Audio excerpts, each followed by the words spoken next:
starts at 7:10. Started at 7:10 here for a long time. What's up, everybody? Welcome back to the 10After7 podcast on YouTube. It's July 23rd, 2020. It's opening day, and I got a great guest for you guys today. It's my good friend, David Orloff, graduate assistant for Syracuse football, and I'm ready to talk about college football, man. So how you doing? I'm doing good, Cody. Appreciate you having me on. So let's just tell people how we met. My best friend, Devin Rawl, had him on the podcast.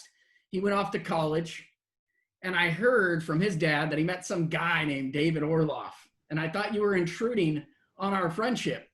So I went out there to visit. I had to scout you, and it turns out I like you better than Devin. Hey, that makes two of us. I thought Devin was like a cool dude, and he told me about his friend from back home, you know. He came up. I'm like, how come you came out here to San Jose? Why didn't you send Cody, you know? Great times. I probably went up there, visited 3 times. I know me and you took a trip to Vegas for one of his birthdays. So we've had some great times together. Oh, yeah. I'm bringing you on because I think coaching trees in general, whether it's a college coach, a coach that's in the NFL, I think they're amongst the most interesting things in sports because you have to work your way up. So I want to hear your story. First, you're at Syracuse now, but I want to know why you got into coaching specifically. So my dad was a high school head coach and a junior college defensive coordinator my whole life. So all I've ever known, not all I've ever known, but a lot I've ever known was football. And all of our family vacations, went around summer schedules and all that when we had time off. So I grew up and I love the game. I really do. I think it's the best quote unquote game on earth. It's more than a game to a lot of people. It's more than a game to me. So I just grew up just loving everything about it. I love the camaraderie, the team. I love the mental strategy, the physical, part it takes for the players. And it's just great to be a part of it every day. So when you were younger, I'm sure you followed them around, the camaraderie. Yeah, that's great. But when did you actually lock in, start to read coverages, break down offenses? When did you start to learn the intricacies of coaching football? So when I was in high school, I was on the varsity team as a sophomore. I didn't play. I only was on the kickoff team. But when I became a junior, I started to really listen to what the coaches were telling me. And I was probably the only player on my team, that read my scouting report. And once I started getting into that, I started realizing how in-depth it really is. I always knew sitting in film rooms with my dad, teaching their defense. But once I got into opponent scouting, it really clicked for me. Starting to break down other teams and look at their tendencies, it really clicked and something I wanted to do. What high school did you go to? Elise and Ago. Okay. So Orange County football huge out there. Where's your dad coach? He was, so when in the mid-90s when I was growing up, he was the head coach at Dana Hills High School. Then from 2001 till I graduated in 2010, he was the defensive coordinator at Orange Coast Junior College. All right. So when you finished high school, when did you make that decision to go to San Jose State? How did that come apart? So my dad had some connections through recruiting to the coaching world. And he told me, he said, hey, if there's any job you want to do in anything, right, you're going to have to start from the bottom and work up. You want to be a lawyer. You want to be a chef. You want to be a doctor, whatever it is, right? Construction manager. You start at the bottom, you work your way up. So he goes, the old-fashioned coaches call it grunt work. It's essentially a new name for intern. So he talked to head coach Mike McIntyre at San Jose State and said, hey, my son wants to be a coach. He'll come up and work hard and, you boss him around. So I was free labor to them, but this is their livelihood. They weren't just going to let me walk in and do whatever I wanted. So my first year there, I didn't do much. I just kind of sat in the meetings and had to prove to them that, I was valuable and I knew what I was doing and I could help the team. So it wasn't until my second year at San Jose State I started traveling. So what were some of the things that you did that freshman year at San Jose State? What were the grunt work, as you said? I broke down film, but I didn't do the important part. All I did was type in the down and distance and the field position, right? Anybody could do that. I set up cones during drills. I cleaned whiteboards. I did all that stuff my first year. But I worked with Coach John DeFilippo, who's in the NFL, and most recently with the Jaguars, the quarterback coach. Won a Super Bowl with the Eagles a few years ago as a quarterback coach, and he really took me under his wing and just said, hey, you sit here in my meeting room and you work hard and learn the signals and start teaching the younger quarterbacks, the basics, and that's how I started. See, that's what I love, dude. Already you got a connection from that first year doing grunt work at San Jose State. John DeFilippo now in the NFL. There comes a time down the road you need anyone to say anything about you, talk to another coach about you. You already have that guy basically on your resume that you could say, yeah, I worked under him. Yeah. It's freaking awesome. And then second year, so when did you start? What was the job the second year at San Jose? Second year, I became a dummy signaler. So they traveled me to the games. They slapped a headset on me. Those are the signs that we see in college football of shitting. Yeah, we didn't have the signs. I was doing all hand signals. Okay. So, but I was fake. So I was dummy, and one of the quarterbacks was live. So my second year, they slapped a headset on me, stuck me between two backup quarterbacks, and I did dummy signals. And by my third year, we got a new offensive coordinator, Brian Lindgren, who's currently the offensive coordinator at Oregon State. And he walked in the building. He said, "You're the signal guy." I just said, "Yeah, sure, I'm the signal guy." So from then on, that was my job until I graduated. I signaled in the offensive plays. And as a signal guy, you're front and center when those games are on TV. They show those guys a lot of TV time for those dudes. Oh, yeah. My grandma saw me on there signaling plays. She thought I was calling the plays. I didn't want to let her down, I was like, yeah, sure, I'm calling the plays. That's freaking awesome. Did you have to practice these dummy plays? How many were there? I'm sure there's tons, right? Yeah. The dummies was actually harder than doing the regular signals because you hear the play call come in the headset. So you just naturally do what everything is. He says dice right, you do dice right. That's easy.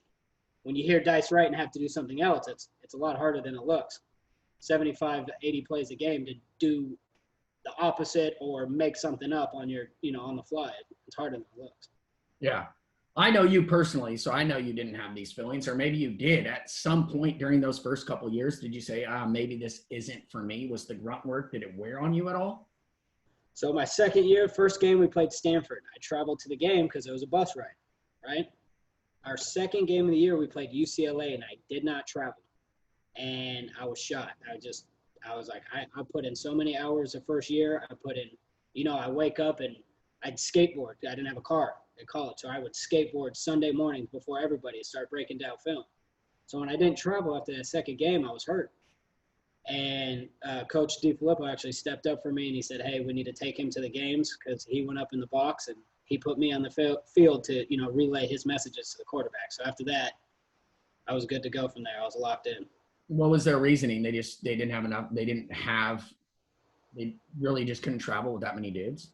No, they could have, but he was calling the plays from the field.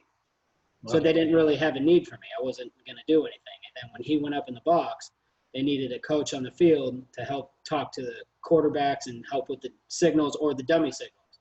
So he volunteered me. So I know you guys went through a coaching change, which if you're a football fan, that happens all the time. It's a coaching carousel, they call it.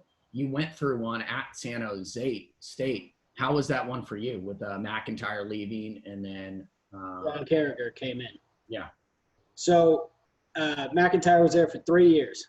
We went 1-12 our first year, 5-7 the second year, and then our third year we went 11-2, and he got the head coaching job at Colorado. So when a new coach comes in, it's crazy because he doesn't want to harp on the past, but again, you don't want to discredit the 11-2 season that the players just had. Yeah. So he comes in with a whole new staff. I think we rolled over maybe 2 coaches, and everybody else was brand new. New offense, new defense. So the new staff had to do a good job of evaluating their personnel and being like, okay, they won 11 games last year. How can we incorporate that system into my system? Because you have to do what you know as a coach. Yeah. So how do you incorporate what they've already done into my system to be successful? What was that conversation like with the new coach and you, the new staff? They came in. It was pretty easy. They just said, what do you do and how long have you been here? And I just told them, I said, hey, this is, how I worked my way up in 3 years. And I signal the plays. I work with the quarterbacks, and the quarterback coach and offensive coordinator was Jimmy Doherty, who's at UCLA now. And he actually sat down with me and asked me a lot of questions. He said, how do the meetings go? What he asked me about the quarterbacks on the roster, who's smart, who's not smart, and then he started talking to me, okay, what do you think the best way is for me to call plays? Would it be better for him to be up in the box or him on the field? I told him it didn't matter. I'd work with whatever they wanted to do, but he at least asked me questions to see how the ship ran the year before to see how he could adapt to it. And did you have to, again, when that new staff came in, did they push you down to the bottom, or did you keep your same job at that point? I was fortunate enough to keep my same job. I was doing the same stuff I was doing, and Coach Doherty actually gave me a little bit more responsibilities during practice. He'd give me a drill here and there. Hey, I want you to go run this drill today, because he was the offensive coordinator as well, and he came from University of Washington doing receivers. So every once in a while, he'd be like, hey, I need you to take the quarterbacks for 5 minutes. I want you to do this exact drill, set it up this exact way. I'm going to go work with the receivers. So he put a little bit more on my plate, and I was always grateful for that. And as a coach, do you think you're specifically geared towards the defense or offense? Where did you kind of come up? What was your dad? Was he an offensive or defensive guy? Because that's what we always talk about coaches. Are you a defensive or offensive guy? Now I'm a defensive guy. My dad's a defensive guy. I went to San Jose State. They put me with the quarterbacks. And so in that first coaching staff, McIntyre's year, our defensive coordinator was Kent Bear. He left to Colorado when McIntyre left. But 2 years at Colorado, he left to UNLV. And he knew me from San Jose State, but he's the defensive coordinator. So the way I got to UNLV was I had to go work for him. So I went from quarterbacks to safeties at UNLV, and I've been on defense ever since. And it always is good, right? Go from offense to defense. You know what other teams are running. You know, really everything is good to know in football. So you graduate from San Jose State, and that was the first call you got from UNLV? I wouldn't say it was the first call I got. I was calling them more than they were calling me, but I was persistent. I was calling Coach Bear, and he was working with me and trying to help me, but it's a lot of timing in this business. And at first they didn't have a job, but then they did have a job, and you have to go through the interview process and all that. And July of 2015, right before fall camp, he brought me out to Vegas and started working on defense there. I didn't know anything about defense when I showed up. I thought defense was the worst, and I always wanted to get back on offense, but now I enjoy it. That's crazy, man. So how long were you at UNLV? 3 seasons. 3 seasons. And then at UNLV, how'd you guys do? Not great. My last year there, we were 5-7 with 3 shoulda, coulda, woulda games. We famously lost to Howard as 43-point favorites. I know that one. Betting guy. That cost us a trip in a bowl game. We lost to Air Force when we were up 27-7 in the second half, and they're not a big comeback team. They're running triple option. We blew that one, and, we lost to Reno the last game of the year. So 5-7, we missed a bowl game. It was hard. And your next step is where you're at now, Syracuse, correct? Yes, sir. How did that come about? The craziest thing ever. So you can only GA at one school for 3 seasons. Per NCAA rules, they want to, move coaches through the business, so you can't just be there forever.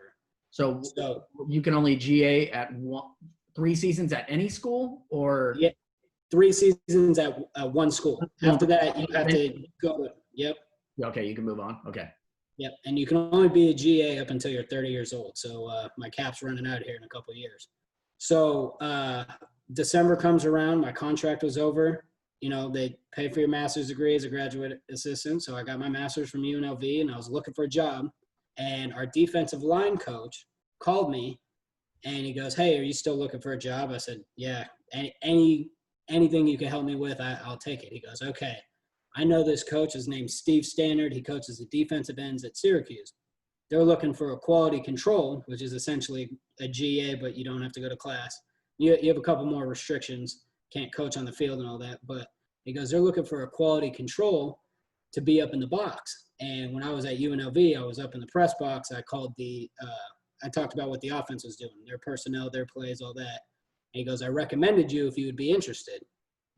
Coach, I'd definitely be interested. Syracuse, ACC, Power 5.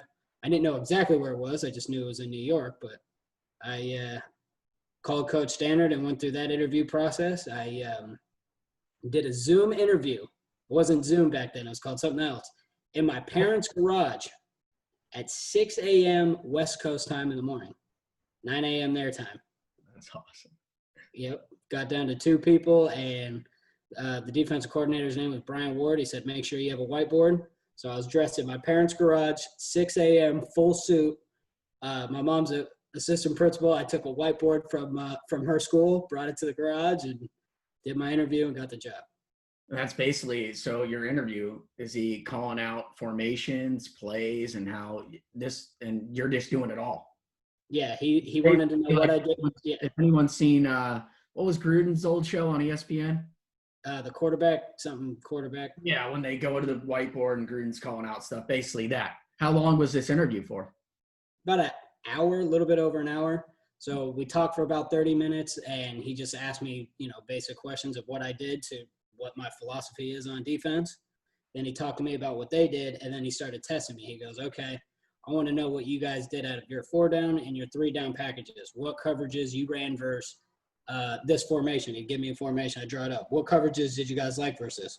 Why didn't we run this coverage? Why didn't you like that? And I had to talk him through our philosophy from UNLV, just not like he was trying to learn from me. He just wanted me to prove that I knew what I was talking about.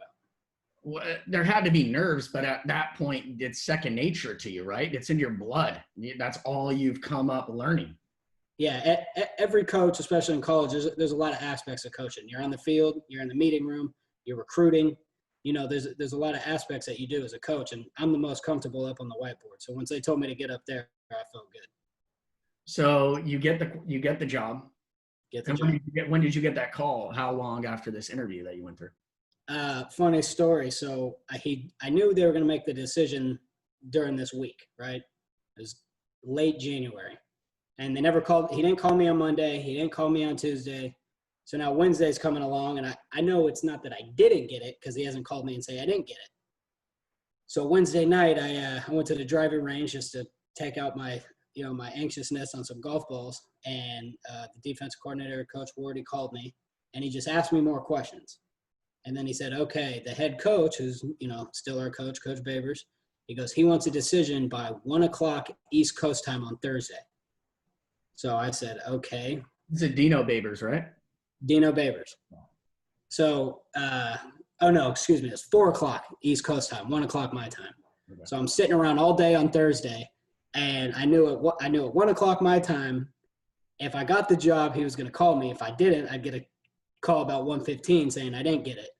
So I'm just staring at my phone, and at 1:08 he called me and told me I got the job. And I was so nervous, I just said, thank you, blah, blah, blah. He goes, well, do you accept? Yes, coach, 100%. I accept. What day do I need to be there? So packed up in a week and drove from Orange County, California to Syracuse, New York. And that's a culture shock right there. West Coast dude growing up your entire life, and then coaching job calls in the East Coast, and Syracuse colder than heck in the winter. Snows. Crazy. So you've been there for how many years now? I'm going on my 3rd season, and we just got a new defensive coordinator, so I'm now learning a second defensive system. So are you quality control? I'm a GA. I started as a quality control. The NCAA passed this rule of who's allowed to use headsets during the game and who's not. Some schools like, Florida State and Clemson, Alabama, they got Ohio State. They got 50 guys up in the box with headsets. Yeah. NCAA deemed that as an unfair advantage, so they limit the number of headsets you could get. And quality controls could get headsets, but they can't talk. They're called listen onlys. They have no mic on them. So I talk a lot during the game. I'm up in the box. I'm always talking to the defensive coordinator, so they switch me over into graduate school, and I'm a GA again. How do you feel about that NCAA rule passing as a coach? Do you think it's warranted or no? I haven't been at a school where it would be an advantage to us. Okay. So I'd imagine it hurt other schools more than it hurt Syracuse or UNLV. I've never been at a school where they had to, take headsets away from people, but I know it happened. You only get 20. So there was a, 1 year in 2017, you could have 50 guys on the headsets, and then 2018, you could have 20. So you had to tell half your crew you don't get a headset anymore. So didn't hurt me personally. Yeah. I'm going to fanboy out a little bit. Not because I just love college football. And you went from the Mountain West, UNLV and San Jose State, both there, or was the WAC, whatever. Yeah. Both. Now you're in the ACC, and Clemson's been the top dog in college football for what seems like forever now, but it's only been, 5-6 years? So how is it for you preparing for a team of Dabo Sweeney's, and specifically for a guy like Trevor Lawrence, who is deemed the number 1 overall pick in next year's draft? So in 2018, my first season at Syracuse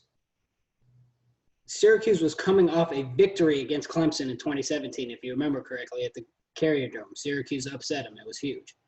Syracuse was only 4-8 that year. I wasn't there, but they had beat Clemson. Yeah. So 2018, the team had like a confidence about them that, hey, we could do this. Like, yeah, they are the giant of college football. They're 1 of 2, right? Them in Alabama. Yeah. But we've done it before, and we felt like we were better in 2018 than we were in 2017. And we were on the road, and we went to Clemson in 2018, and it was the first game after Kelly Bryant decided to leave the team. So it was Trevor Lawrence's first actual start. And we just said, hey, we got to, throw the kitchen sink at them, throw everything we can. And there's another one of those shoulda, coulda, woulda games. We had them 23-13 in the fourth quarter, and they came back and beat us 27-23. Wow. And what did you think of Lawrence firsthand? When I watched him throw in pregame, I was standing maybe 10 yards from him, and I was just watching him play catch with the quarterback's coach. And he was, throwing to some tight end or something, and the quarterback coach was throwing back to him, and I was like, okay, that's a different cat right there. I've seen some people throw, at UNLV. We played against Ohio State. We played against Josh Rosen at UCLA. I've seen all those guys up close. I've seen him throw. He's different. And he's an athlete too. Big dude. He'll lower his shoulder.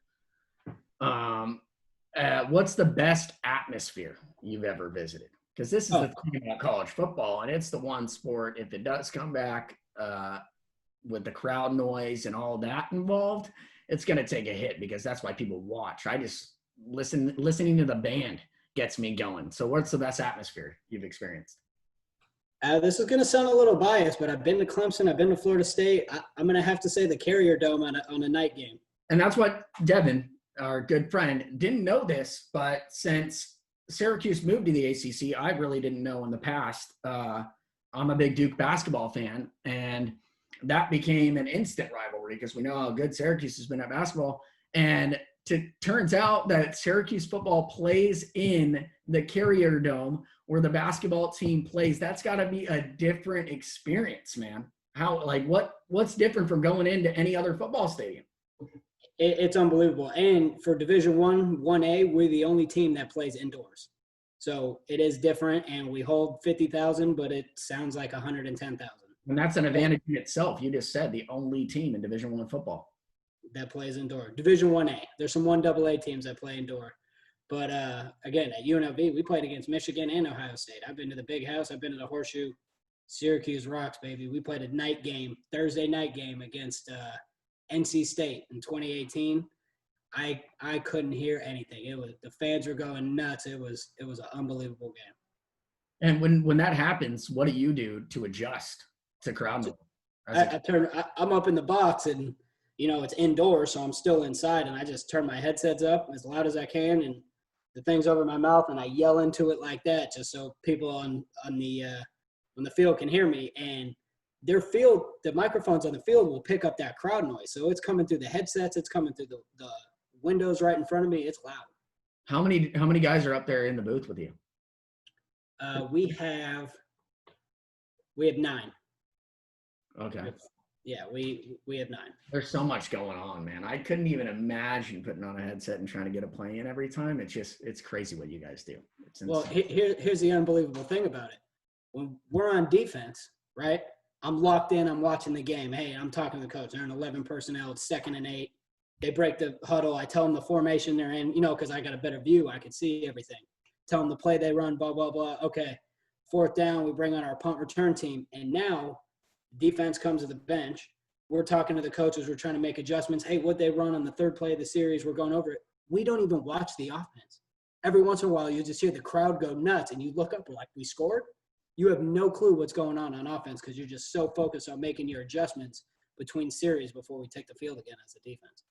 Yeah, that's something you never even think about. I never thought about that at all with coaches up in the booth. I always think about the players. I know players don't watch. If they're not playing, they're not watching. If you're on defense, you're not really watching the offense. It all goes off of crowd noise. So the Carrier Dome, yeah, I want to get out there for sure for basketball, football. What are you hearing right now specifically? Because there's not a lot of good news coming out about college football. I know the Pac-12 said they're going forward with it. What are you hearing on your side?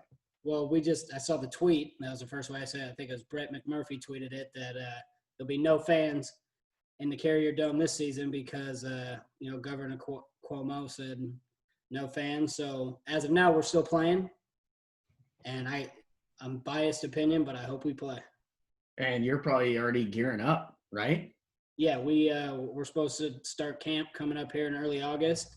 Everything goes according to plan, so getting ready to roll. Man, I hope it comes back. How do you think the team's going to do this year? Well, we have two new coordinators. So new offense coordinator, new defensive coordinator. I really like the new defensive coordinator. I like what we're doing on defense.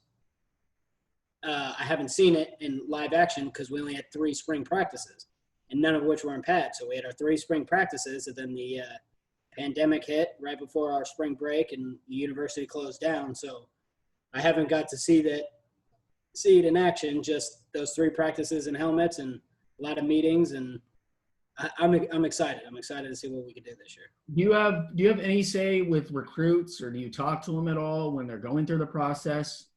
Yeah, I'm not at the top of the totem pole, but I do evaluate recruits usually a year ahead. So right now we're looking at the 2021 class, obviously. A lot of the graduate assistants and quality control guys will start putting grades in our system on 2022 guys. But if a debate comes up, they will listen to our opinions. It's not like we're the end-all be-all. Yeah. They'll say, hey, do you like him? And, I just give my honest opinion every time. I say, yes, I do. No, I don't. This is what I like. This is what I don't like. Yeah. I need to know, what's the end goal? Is it the NFL?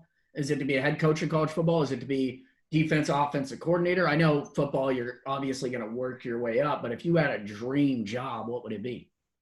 This is going to sound crazy, but right now my dream job is to get back on the offensive side of the ball. Okay. I'd love to be the offensive coordinator at UCLA. I love the Rose Bowl. I grew up rooting for the Bruins, basketball and football. That would be my dream job. And people go, oh, you don't want to be a head coach? That may change, but as of now, the head coach has a lot on their plate that is not football related. Yeah. And I would just like to focus on the game 24/7. Focus on recruiting. Yeah, there's boosters, there's athletic director. I didn't know you were a UCLA fan, man. I actually, in 2017, I'm a little brother. I know you have a little brother, but as a little brother on Christmas every year, I try to get a present for my big brother that I would enjoy. So in 2017, the college football playoff, one of them was at the Rose Bowl, and I said, dude, Georgia, Oklahoma, Baker Mayfield just won the Heisman. Let's go. We go. And at first, I was a big Baker Mayfield fan, wanted to root for Baker, but I sat in the Georgia section, and, dude, those Southern fans of football, they got me right there. And I, forever after that game, it was double overtime game. Sony Michel had the game-winning touchdown, just an electric game. I think it was 56-45. And ever since then, Georgia specifically is my squad, and the Rose Bowl, there's no better place to play football on earth. No, they got the real grass, and I love the turf, but there's nothing like playing ball on real grass, and it's cut just perfectly. It's got that smell to it. The crowd's not wide. At the big house, the stadium kind of like pushes out wide, so you don't feel the people on top of you. Yeah. The Rose Bowl, you feel them. They're right there. I hope one day they bring the Super Bowl back there, and they probably won't because Sophie just got built, but please just – football needs to be played at the Rose Bowl. When the sunset's coming down, kickoff at 5 p.m., there's nothing better. So you want to be the OC at UCLA. That would be freaking awesome. Yeah, that's a dream, but, I just take it one day at a time, baby. Defense, working with the linebackers at Syracuse, and I try to learn something new every day. That's awesome. First of all, I got to say something about your hat. It's a Giants hat. So you grew up in Orange County, UCLA fan, you said. So how did the Giants become a thing? By the way, my dad is a diehard Giants fan. He grew up just outside the Oakland area, right in the Bay there. I can't remember the name of the city, but he grew up a Giants fan. I was born in black and orange. We root for the Raiders. We root for the Giants. It's been like that my whole life, and it's all I've ever known. Just the ugliest colors, but I guess you're just an orange guy now because you got your Syracuse sweatshirt. Oh, yeah, the black and orange. We actually have a coach on staff here, our running backs coach, Mike Lynch. He's from Sacramento area, so he loves the Giants too. We a couple of Giants fans up in upstate New York. Doesn't get better than that. Is it just you two or what? Yeah, it's just us two. How do you like the living situation? By the way, this guy's a married man. Congratulations last week, dude. Awesome. Thank you. How's the living situation up there? Can you see yourself as an East Coast guy or no? No, nothing against the people of the East Coast. I'm not trying to start a debate here, but I grew up in the ocean. My parents live 5-10 minutes from the beach, and I'm definitely a West Coast guy. I'll tell you what the worst part is. You ever watch Monday Night Football that kicks off at 8:30? It's miserable. I recently just had a conversation with all of our friends, and Pacific Coast time's the best, right? It kicks off at 5 o'clock. You're done by 8. And even on weekends, when you do get the Pac-12 games, maybe an Oregon plays SC at 7:30, it's done by 10. And you could go out, do your thing. And when you're at bars, personally, me, I don't like to stare at the TV when I'm at bars. I'm not trying to focus on a game. I'm just trying to have a good time. And on the East Coast, when you're going to bars late night, you have games that you're trying to focus on. Yeah, it's you can't beat that Pacific Coast time. I mean, I got to wake up as a kid, 9 a.m. First thing I remember, my mom would make chocolate chip pancakes. We'd be watching college football. You can't beat it. College game day, it's a little tough to get up for college game day. Did you guys have you been a part of a college game day game? I have not. I've not been a part of a college game day. I don't need to watch game day, though, personally. I could wake up and go straight to kickoff. Yeah. I just dude, I love when they go places. And Syracuse and Clemson, they could send it there. That'd be cool if they sent it to Syracuse. You think you get a great atmosphere? We would have a fantastic atmosphere, and there was a rumor that we were going to have it when we were going to play Clemson, but we needed to win the game before that, and we did. It was just a rumor. But yeah. we had a chance. We had a chance to get college game day. Yeah, man. I'll tell you what. I wanted to have you on so bad, and it was great to hear your entire story, the coaching tree. I know a guy who I grew up with. He kicked at one of the local high schools, Maricosta, went on to El Camino, then Pete Carroll's SC team, earned a scholarship there as a kicker. After that, he came back to El Camino to coach, left El Camino, then got hooked up at Toledo somehow where Matt Campbell was, and then followed Matt Campbell to Iowa State, and then got on Saban's staff the last 2 years. And then Joe Judge, his name is, the Patriots special teams coach, left for the New York Giants. And Joe Houston, the guy I'm talking about, is now special teams guy with the New England Patriots. So it's just unbelievable how it works. It's freaking crazy, dude. And even I was watching a game Hawaii was playing, and those games are late, 10 o'clock at night. And even their coach a couple years ago, I looked him up because they said he played there. And he was the quarterback, I think, in between Colt Brennan and Timmy Chang. And his coaching carousel was big. And then he ended up at where he went to school. I mean, it's freaking awesome, man. I'm rooting for you. I hope you go to your dream job, especially UCLA. I'll turn to a UCLA fan. SC's not doing great right now. Yeah, if you could we'll get Devin in some powder blue, see how he likes it. That ain't happening, dude. Steve Rawl, Indiana, they won't let that dude wear powder blue. Indiana will, because she's got family on that side, but Steve Rawl, never. Oh, yeah. But I'll rock it, man. Thanks for coming on. Great podcast. Will be released tomorrow morning, and I'll talk to you soon, brother. All right, Cody. I appreciate it, brother. Yeah, thanks. Thank you. And there you have it, David Orloff. I hope you guys enjoyed that. I eat all that stuff up. I nerd out on it. College football, the greatest. Hopefully we get it this year, and you better root for Syracuse and that guy. Dodgers-Giants play later tonight, opening day. I'll probably talk about it later on in the weekend. You can follow me on Twitter at 10After7 or on the Instagram at 10_after_7. I'm out. Woo! Go Dodgers.